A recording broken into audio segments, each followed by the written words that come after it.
In the modern world, we humans are completely surrounded by electromagnetic radiation. Have you ever thought of the physics behind these traveling electromagnetic waves? The great scientist Heinrich Hertz was the first man to transmit and detect electromagnetic waves. In his famous experiment, a high-voltage current was applied to the two ends of two metal wires, which generated a spark in the gap between them. This spark resulted in the radiation of electromagnetic waves. Those electromagnetic waves traveled through the air and created a spark in a metal coil located over a meter away. If you had placed an LED in that gap, the bulb would have glowed. This was a clear case of electromagnetic wave propagation and detection. However, before Hertz, the brilliant mathematician James Clerk Maxwell had already laid out the foundations for electromagnetic radiation by formulating 4 mathematical equations.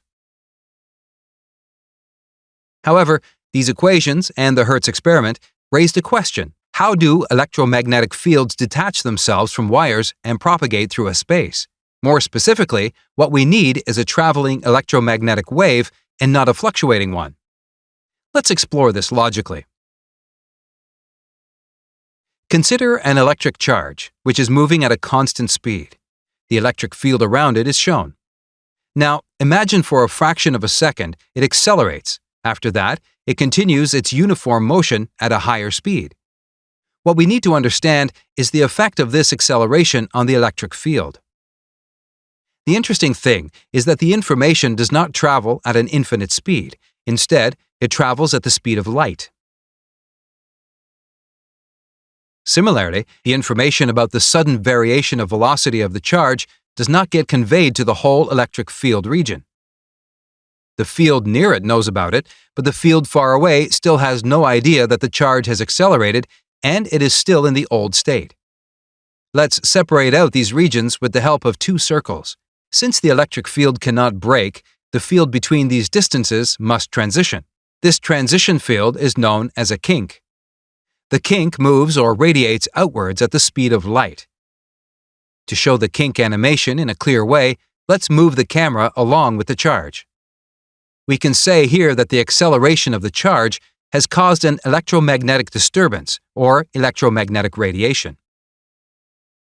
Based on this understanding, we will be able to understand the most important experiment in the field of antenna technology, the oscillating electric dipole. The interesting fact about this simple oscillating dipole is that it produces electromagnetic radiation in a perfectly sinusoidal manner. Let's see how it is achieved. Before getting into the electromagnetics, let's understand how velocity and acceleration vary in this simple case. It is clear that at both ends the velocities should be 0, and in the middle the velocity should be at the maximum. This means that this is a case of continuous acceleration and deceleration. The electric field pattern is drawn here when the chargers are far apart and when the velocity is 0. In order to have a better understanding, let's examine one of the electric field lines. Let's observe the electric field line at t by 8. You can see that the electric field line is deformed. The reason for this deformation is simple. This time period is the region with the highest acceleration. As we saw earlier, accelerating or decelerating charges cause kinks in the electric field. In short, the old electric field does not get adjusted to the new field very well. This deformation is continuous since there is continuous acceleration in the charge. When 2 charges meet at the central point, the deformed line also meets there. After that, it detaches and radiates. This radiation travels at the speed of light. If you plot an electric field intensity variation with respect to length, you can see that the radiation we have produced is perfectly sinusoidal in nature. Please note that this varying electric field will automatically generate a varying magnetic field perpendicular to it. Now, let's have a look at how this applies to an antenna. A time-varying voltage is applied to the metal wire as shown. Due to the effect of the voltage, the electrons will be displaced from right to left and create positive and negative charges. With a continuous variation of voltage, the positive and negative charges will shuttle back and forth in the wire. This simple arrangement is known as a dipole antenna. The dipole antenna produces the same radiation as we saw in the previous section. In this case, the antenna works as a transmitter. The frequency of the transmitted signal will be the same as the frequency of the applied voltage signal. The same antenna can act as a receiver if the operation of the antenna is reversed. When propagating electromagnetic waves strike the antenna, the oscillating fields of waves create positive and negative charges at the ends of the antenna. The varying charge accumulation means a varying voltage signal is produced at the center of the antenna. This voltage signal is the output when the antenna works as a receiver.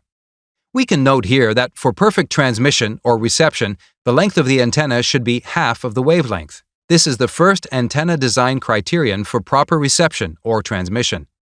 The second most important design criterion is a term called impedance matching. Perfect impedance matching will make sure that the waves are radiated in the most efficient way. When an alternating current passes through a circuit, it faces opposition from the combined effects of resistance, inductance, and capacitance. This combined effect is known as impedance. According to the maximum power transfer theorem, to transfer the maximum amount of power, the load impedance should match with the source impedance. For further understanding, let's take an example of a circuit containing an alternator as a source and a motor, bulb, etc. as a load. In this setup, to achieve maximum power transfer from alternator to the load, the impedance of the load must match with the impedance of the alternator. A similar impedance balance is required in the case of an antenna system. Since an antenna works on high-frequency signals, the impedance of the transmission lines also becomes important. Hence, to achieve maximum power, the impedance of an antenna should match to the impedance of the source and transmission line as well. If the impedances do not match, some portion of the power would be reflected back to the source instead of radiating outwards from the antenna. A free space has an impedance value of 377 ohms.